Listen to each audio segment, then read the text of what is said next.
Assalamualaikum warahmatullahi wabarakatuh, sahabatku semua.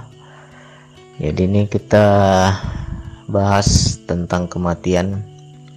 Memang harus sering-sering kita cerita, kita ingat-ingat, karena kita nggak pernah tahu.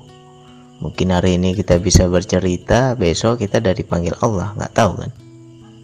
Jadi harus sering-sering kita ingat kematian. Biar apa? Biar kita tahu di dunia ini nggak selamanya.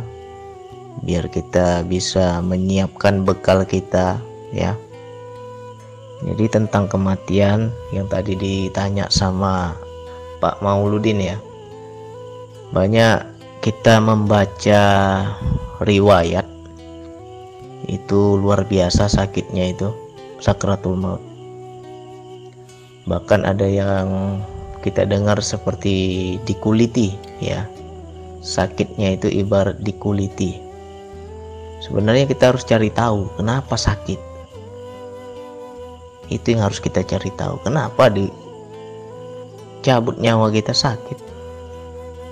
Menghadapi sakratul maut itu kok sakit?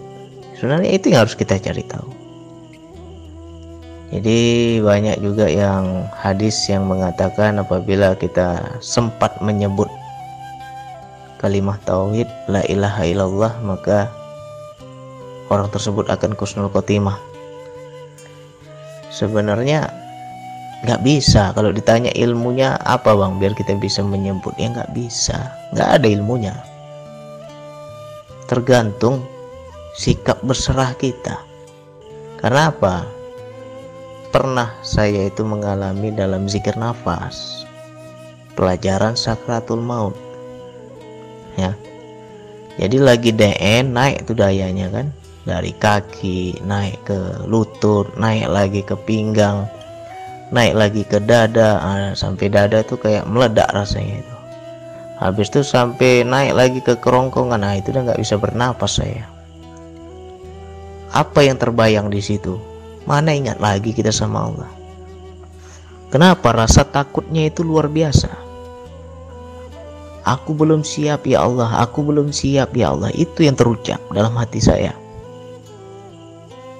Kenapa? Apa yang paling kita cintai itu yang muncul. Terbayang wajah istri, terbayang wajah anak. Akhirnya saya berkata dalam hati, ya Allah, aku belum siap ya Allah. Yatim anakku nanti ya Allah. Ya Allah, aku belum siap ya Allah. Janda nanti istriku ya Allah. Itu yang muncul. Gak sempat kita menyebut la ilaha illallah. Mana sempat. Akhirnya apa? Semakinlah leher saya itu ditarik, tapi gak ada tali. Seolah-olah ada tali, tapi gak ada talinya. Secara zohir gak ada tali, tapi secara batin tuh kayak ada tali. Digantung tanpa tali itu gimana rasanya? Akhirnya ngorok seperti sapi digorok itu gimana? Sapi disembelih. Begitulah ngorok itu. Satu-satu nafas saya itu. Keringat jagung, apalagi. Seperti orang baru siap mandi tapi kita belum pakai anduk. Begitulah keringat saya itu bercucuran. Saking takutnya luar biasa itu.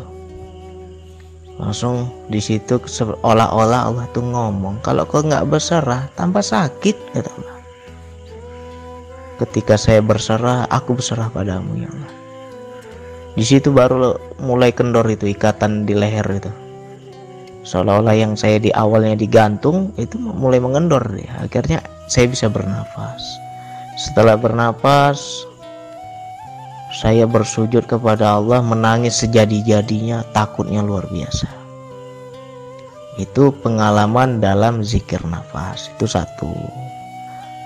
Lantas bagaimana pengalaman sakratul maut yang lain? Ya banyak teman-teman, tanya aja sama yang udah pernah mengalami sakratul maut, begitu sadar kembali dia langsung nangis. Kayak Bang Muklis, kayak Bang Panji, kayak Bang Soibul, tanya aja. Itu luar biasa pengalamannya. Jadi di situ ada pelajaran bahwa kalau kita mau mengkaji seperti Rasulullah, ya. Kenapa Rasulullah ketika menghadapi sakratul maut dia menyebut umati, umati. Karena itu yang dia paling cintai. Begitu besar cintai kepada umat yang keluar, nggak Allah yang keluar. Ya, tetap secara zohir umati. Mungkin kita memaknakan, Allah, kenapa nih Rasulullah kok nggak menyebut Allah? Kenapa ya yang disebut umat? Itu yang kita pahami secara zohir. Tetapi menurut saya, secara batinnya Rasulullah, tetap kesadaran dia tersambung kepada Allah. Ya Allah, kalau aku mati, bagaimana umatku ya Allah? Mungkin begitu kalimatnya. Ya, tetap Allah nomor satu, umat nomor dua. Cuman yang terdengar oleh para sahabat, Rasulullah menyebut umati. Nah, itu yang paling kita cintai, itu yang muncul. Jadi, apakah ada ilmunya biar kita nggak sakit dalam sakaratul maut? Menurut saya ya, itu tergantung keberserahan kita kepada Allah. Ya, jadi jangan banyak riwayat kita dengar sakit. Menurut saya banyak kok orang yang meninggal nggak sakit. Tidur dia mati, ya kan? Lantas kenapa ada yang senyum, ada yang wajahnya ketakutan?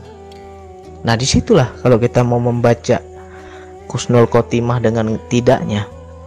Makanya kalau kita ada keluarga kita yang menghadapi sakratul maut, dampingilah.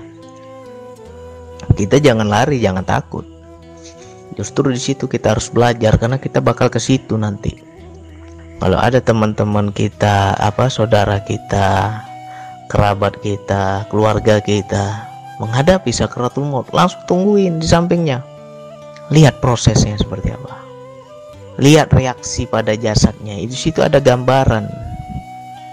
Ya. Kenapa ada orang yang meninggal kaku, nggak bisa ditekuk, kaku, tegang? Ya itulah karena begitu kasarnya itu dicabut gitu ya. Jadi ibaratnya gini loh, kita udah ditarik, tapi kita masih pegangan, ya makin kuat ditarik. Tapi kalau kita lepas, kita mau, kita ikut, kita berserah, ya nggak keras lah, ditarik lah. Mengapa ada yang wajahnya ketakutan, ada yang wajahnya tersenyum? Di situ kita bisa melihat, karena di saat proses sakratul maut itu ada gambaran, ada visual, ada yang Allah perlihatkan ya. Dalam sakratul maut, patrap sakratul maut juga kita dapat pelajaran itu. Dalam DN juga ada. Apa yang dikasih lihat oleh Allah? Banyak. Menurut saya itu ya, mungkin bisa jadi amal di dunianya baik. Begitu dia menghadapi sakratul maut, Allah langsung tunjukkan, ke sini tempatmu. Mungkin dikasih lihat taman surga, tempatmu di sini. Akhirnya tersenyumlah dia. Ada juga yang ketika dicabut itu ya dikasih lihat gambaran. Mungkin neraka, mungkin siksaan, mungkin juga terlalu keras itu dicabut itu. Akhirnya berefek pada jasad. Ya. Ya, kita kan bisa pelajari dalam DN. Kenapa ya bang, saya dalam DN bang ditarik keras bang, kepala saya mendongak ke atas bang, tegang, leher saya tegang. Ya itu kan tarikan jiwa. Kepala mendongak, apalagi mata kita ke atas, apalagi mulut kita terbuka. Banyak teman-teman yang merasakan seperti itu. Itu pelajaran mati itu sebenarnya. Disitulah pelajaran mati. Jadi bagi kita yang benar-benar mau mengamalkan zikir nafas ini sungguh-sungguh dan itu menjadi kebiasaan kita, insya Allah kita akan paham yang namanya jalan pulang ya. Makna jalan pulang ini ya bagaimana kita kembali kepada Allah, bagaimana ketika sakratul maut itu. Nah, jadi sakit dan tidak sakit itu tergantung kesiapan kita. Semua ada tanda. Sebelum tidur pasti ada tandanya. Apa tandanya? Ngantuk ya. Sebelum hujan ada tandanya. Apa tandanya? Mendung. Nah, sebelum mati pun ada tandanya. Belajarlah kita, apa tanda-tandanya kematian ini. Nah, ini nggak bisa kita buka ya, belajar sendiri. Pelajari terus. Mudah-mudahan kalau kita tahu tanda-tanda itu, kita siap. Oh, aku udah mau dipanggil. Ya mudah-mudahan bisalah kita wasiat lah pada keluarga kan. Nah, jadi gali terus zikir nafasnya, layaknya kita mengikuti nafas. Nafas masuk kita ikuti, nafas keluar kita ikuti. Insya Allah pada nafas terakhir disitulah terucap Allah, mati kita ya, husnul khotimah kita insya Allah. Walaupun tak terucap di bibir, tak terucap di lisan, tetapi di dalam hati ada kesadaran kepada Allah, insya Allah husnul khotimah. Insya Allah sakratul maut itu mudah. Itu cita-cita saya itu.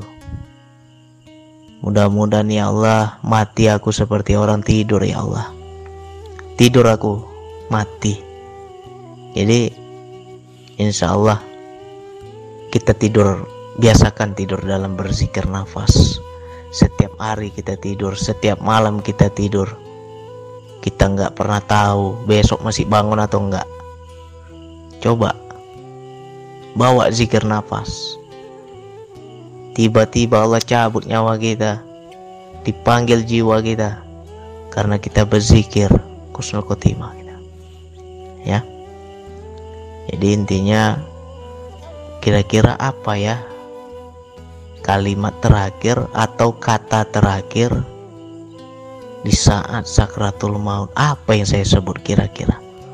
Ya tanya diri kita, apa yang kita paling cintai? Di situ yang muncul. Kalau betul kita cinta kita kepada Allah, insya Allah gampang nyebut nama Allah ya. Jadi pelajari. Kalau belum mati ya belajar dari orang yang duluan mati. Ada saudara kita, kerabat kita, saksikan, lihat gimana tegang nggak badan dia. Kalau tegang itu sakit kali dicabut, itu berarti dipaksa, itu berarti belum siap, berarti tidak husnul khotimah. Tapi kalau lunak dia, lembut jasadnya, tersenyum dia, wajahnya cerah, wajahnya tanpa beban, itu husnul khotimah. Tapi kalau wajahnya menakutkan, kayak orang keperihan, menahan sakit, ya itu anulah, bukan husnul khotimah itu. Di situ banyak tanda-tanda rahasia. Ya mudah-mudahan kita layaknya kita tidur, ikuti nafas, mati. Mudah-mudahan teman-teman bisa seperti itulah. Saling doakanlah, mudah-mudahan kita orang-orang yang berzikir nafas ini husnul khotimah semua, karena kita sudah terbiasa mengikuti nafas. Nafas masuk hu, nafas keluar Allah, mati kita ya. Jadi dari sekarang kita belajar. Kalau ada di kampung kita, di sekitar kita, coba pelajari, jangan takut, karena kita juga akan ke situ nanti. Sekian dari saya, wassalamualaikum warahmatullahi wabarakatuh.